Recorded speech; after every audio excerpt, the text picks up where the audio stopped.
네, 안녕하세요. 이번에는 모델링에 대해서 말씀을 드리도록 하겠습니다.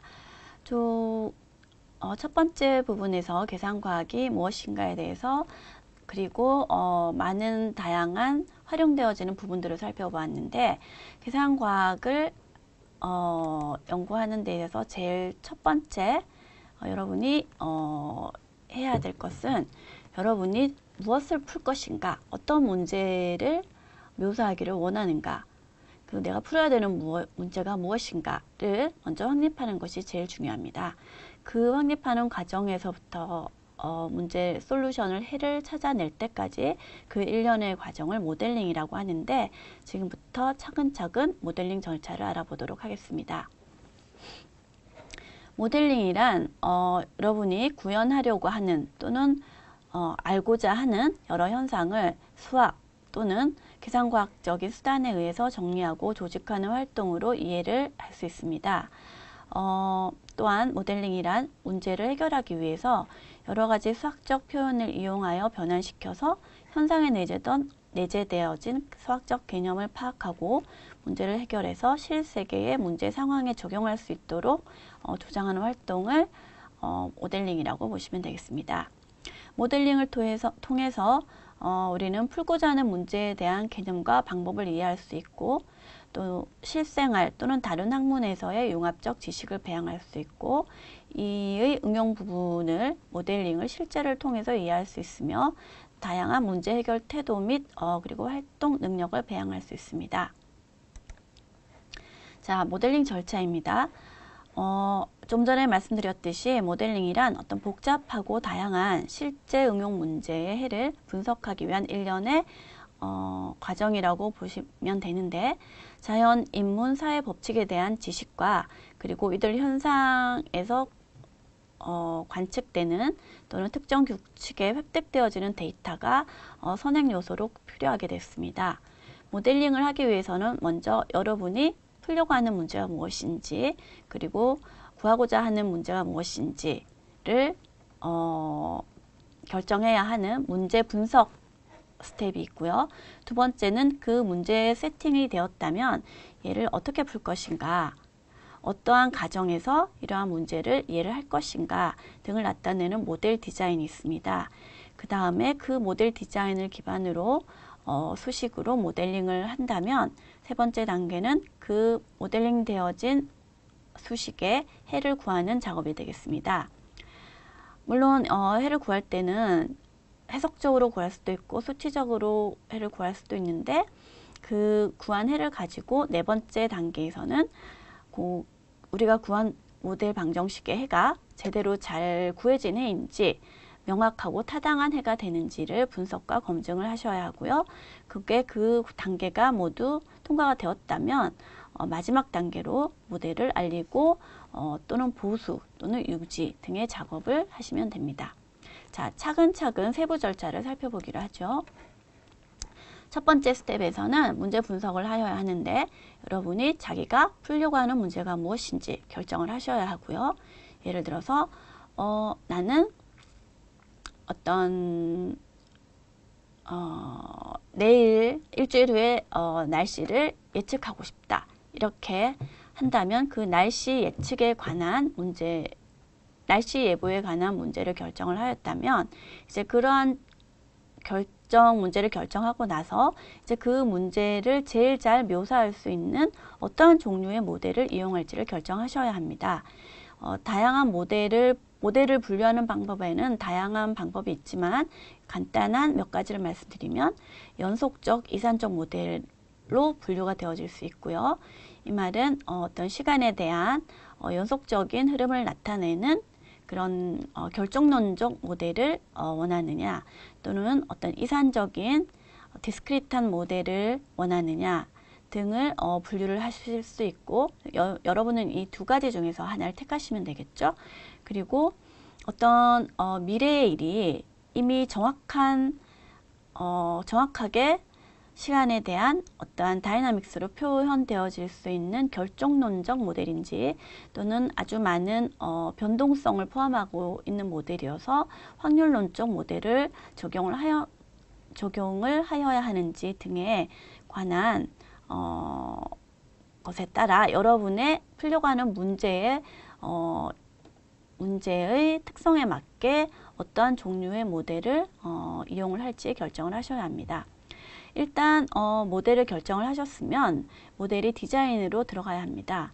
먼저 관련 지식, 그 모델링을 위한 그 분야의 배경 지식, 물리면 물리, 지구환경이면 지구환경, 또는 사회과학이면 사회과학, 인문과학이면 인문과학 등에 관련된 모든 데이터랑 지식을 수집을 하셔야 하고요. 그런 다음 모델링을 위해서 가정들의 단순화가 필요합니다. 실제로 여러분이 하려고 하는 거는 실제 일을 정확히 다 묘사할 수는 없습니다. 그래서 별로 중요하지 않은 가정이라든지 별로 중요하지 않은 현상 또는 그기에 대해서 무시할 만한 팩터가 있다면 그러한 것들을 가정에 도입함으로써 가정들을 단순화시키고, 그리고 여러분이 풀어야 되는 변수와 또는 풀어야 되는 변수와 이들 변수들에 대한 단위를 결정을 하고, 그리고 변수들 간의 관계식, 그리고 필요하다면 그림을 이용을 해서 하는 것도 좋은 방법이 되겠습니다. 그리고 요 모든 모델 디자인을 하기 위해서 언급되어진 부분과 유기적으로 결합시키면서 방정식과 함수를 결정을 하시면 되겠습니다. 일단 방정식이 주어졌으면 이제 여러분은 모델의 해를 구해야 하는데요. 만약에 그 주어진 방정식에 정확해가 존재한다면 정확해를 구하시면 되고, 그렇지만 대부분의 문제는 정확해가 존재하지 않는 게 대다수의 문제이므로 수치적으로 우리가 기존에 알고 있는 대수나 미분 적분합, 그리고 기하 또는 소프트웨어 등의 다양한 방법을 통해서 솔루션을 구하면 되겠습니다. 세 번째 모델을 해를 구하는 과정에서 만약 모델이 풀기에 너무너무 복잡하다면 다시 두 번째 스텝으로 가서 가정을 재해석한 다음 단순화시키고 모델 디자인을 다시 한번 건드려 볼 수도 있겠죠. 그리고는 그거조차도 너무 복잡해졌다면 다시 첫 번째 스텝으로 가서 1단계로 가서 문제를 재분석해서 자기가 구하려고 하는 부분이 다시 정확히 무엇인지, 그리고 어떠한 부분을 약간 무시해도 되는지, 어떠한 부분만의 현상을 원하는 것인지 등으로 가서 다시 모델을 세팅을 하시면 됩니다. 일단 스텝 3단계에서 모델의 해를 구했다면 4단계에서는 구한 모델 해의 분석과 검증을 하셔야 합니다. 먼저 구한 해의 모델에 대한 적합성 또는 풀이 방법의 적합성을 위해서 명확성 베리피케이션이라고 불리우는 명확성을 체크를 하셔야 하고요. 그리고 구한 해의 문제의 조건 및 요구에 대한 적합성, 모델링의 타당성 등을 위하여 밸리데이션이라고 불리우는 검증 작업을 수행하셔야 합니다. 이 모든 작업이 1, 2, 3, 4단계가 끝나면 여러분은 마지막 단계로 모델을 알리고 유지를 하실 수 있는데요. 지금부터는 간단한 예시를 통해서 첫 번째 단계에서부터 5번째 단계까지 말씀드린 부분을 다시 한번 살펴보도록 하겠습니다. 자, 인구 동력학 모델링입니다. 첫 번째 단계에서는 만약 문제를 분석을 해야 되는데 내가 풀 문제가 무엇인지를 결정을 해야 된다고 했죠. 자, 지금 제가 현재 시점에서의 인구를 할 때 100년 후 또는 50년 후 어떤 미래 시점에서의 인구를 예측하고 싶다고 가정을 해보겠습니다. 그럼 저는 여기서 시간 타임에 대한 연속적 모델을 채택을 할 것이고, 그리고 어떠한 t에 대한 다이나믹스를 결정론적으로 이해할 수 있는 방정식을 모델을 선택하도록 하겠습니다. 자, 스텝 2에서는 모델 디자인을 하여야 하는데요. 앞에서 말씀드린 여러 가지 데이터가 웹서치를 통해서 데이터 수집 또는 관련 연구진들과 함께 많은 관련 데이터를 수집을 했다면 이제 모델 디자인을 함에 있어서 가정들을 단순화하는 작업을 하여야 합니다. 자, 이 인구 성장 모델에서 제가 가정하고 싶은 것은 먼저 이 인구 성장은 제약 조건이 없는 상태에서의 인구 성장을 가정하겠습니다. 즉 자원은 무한해서 어떠한 무한한 자원의 조건을 줌으로써 인구는 무한히 성장할 수 있다라는 이러한 인구 성장을 가정하겠고요. 그리고 인구 변화율은 현재 시점에서의 인구의 양에 비례한다라는 걸 가정을 또 합니다. 그리고 인구 증가율은 일정한 상수로 가정을 하고 물론 조금 더 정확한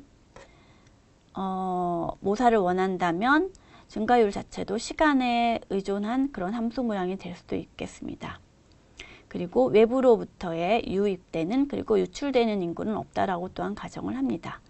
그리고 인구 변화율에 영향을 끼치는 출생률 및 사망률을 자연 발생적인 출생 및 자연 발생적인 사망만을 고려하겠습니다. 자, 그랬을 때 이 모든 가정들을 종합해서 우리가 다음과 같이 주어진 방정식을 세울 수 있는데요. 이거는 자 P를 시간 T에서의 인구 밀도라고 두고 P의 초기 시간 T = T0에서의 인구 밀도를 P0라고 두고 그리고 방정식에서 나타나 있는 B를 출생률 그리고 D를 사망률이라고 둔다면 R은 B-로 D로 표현되는 증가율이 되겠습니다.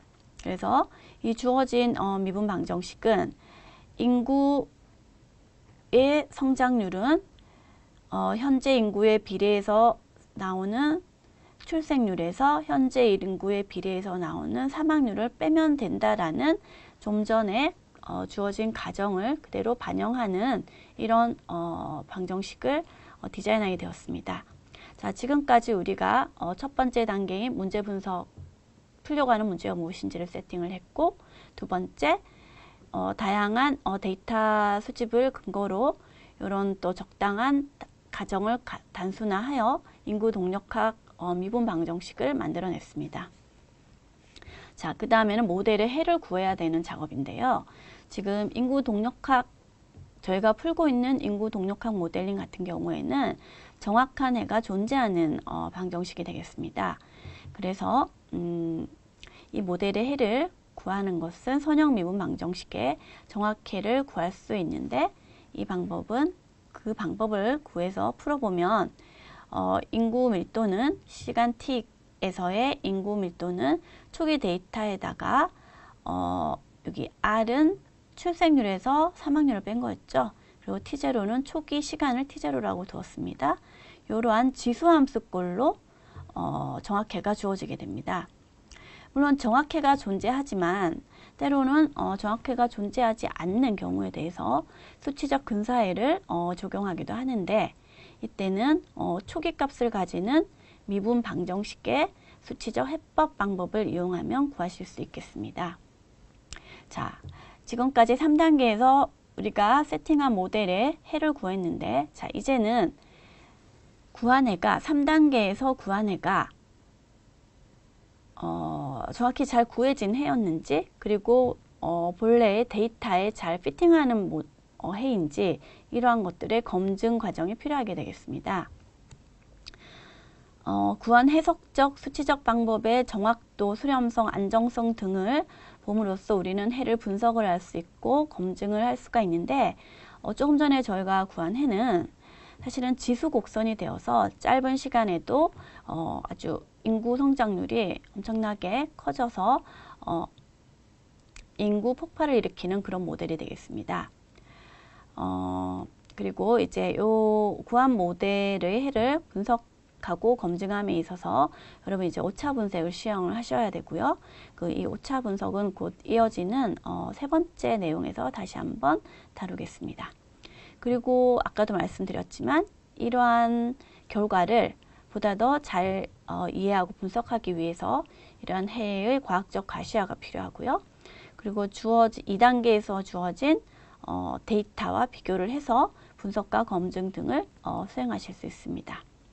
만약 이 스텝 4에서 4단계 과정에서 검증에 실패했다면 우리는 또다시 스텝 3으로 가서 3단계로 가서 해를 바른 방법으로 풀었는지 확인을 하여야 하며, 그리고 더 거기에서 또 뭔가 오류를 발견했다면 다시 2단계에 가서 모델 디자인을 다시 하는 이런 순환 모델로 순환 절차를 거쳐서 모델링의 절차를 실행하셔야 합니다. 자, 그래서 이제 좀 전에 보여드린 이 지수 증가형 인구 성장 모델에서는 모델에서 우리가 생각을 할 때 실제로 현실의 생물은 특정 환경에서 생활하고 있고 그곳에서 생활할 수 있는 개체수의 상한선이 정해져 있고, 그리고 그러므로 개체수가 많아지면 그 증가율은 현저히 낮아지거나 어떤 그 맥시멈 커패시티, 맥시멈 용적률에 접근하는 것을 볼 수 있습니다. 그래서 그러한 조금 더 현실적인 인구 성장률을 설명하기 위해서는 우리가 좀 전에 두었던 너무 간단한 가정 말고 뭔가 조금 어떤 파라미터를 도입을 함으로써 조금 더 현실적인 모델로 우리가 묘사를 하고 싶다라고 한다면 어떤 제한된 자원을 표현하는 요소를 모델에 반영을 하셔야 합니다. 그러기 위해서 다시 1단계로 가서 해결하는 문제를 다시 구성을 하고 조금 더 현실적인 모델을 반영을 하고 등의 순환 작업으로 검증된 모델을 찾게 되겠습니다.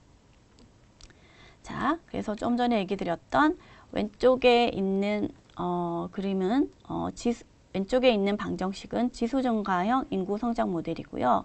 초기 인구 성장 모델 연구에 이러한 식이 많이 이용되었다면 최근에는 로지스틱 인구 성장 모델이라고 해서 이렇게 그래프에 여기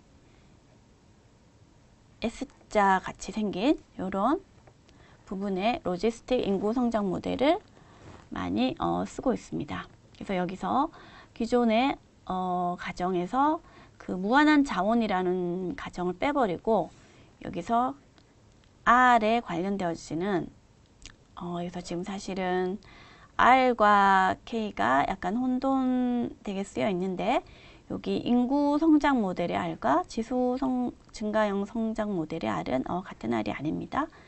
오히려 여기서 로지스틱 모델에서의 R은 맥시멈 수용 능력인 요 캐피탈 K를 의미하는 항을 반영한다고 보시면 되겠습니다. 그래서 초기에 이런 이제 J형 커브인 지수 증가형 인구 성장 모델에서 현실성을 반영시켜서 로지스틱 인구 모델인 이러한 최대 수용 능력에 수렴하는 이러한 인구 성장 모델을 유도하실 수 있습니다.